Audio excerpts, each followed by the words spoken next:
Assalamualaikum bare online, bikin ayam duri lunak yuk. Ini dia ayamnya. Terus bumbu halusnya langsung aku tumis di presto aja biar ngirit tempat ya.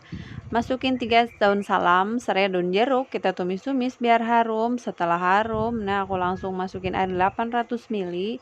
Kaldu ayam ku pakai garam, terus merica jangan lupa ya nggak ke shoot. Terus si ayamnya langsung aku masukin deh.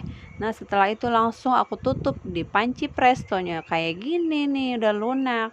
Tuh langsung aku goreng kalau udah mateng kayak gini. Tara, ini dia udah jadi. Langsung sajikan pakai sayuran dan sambal.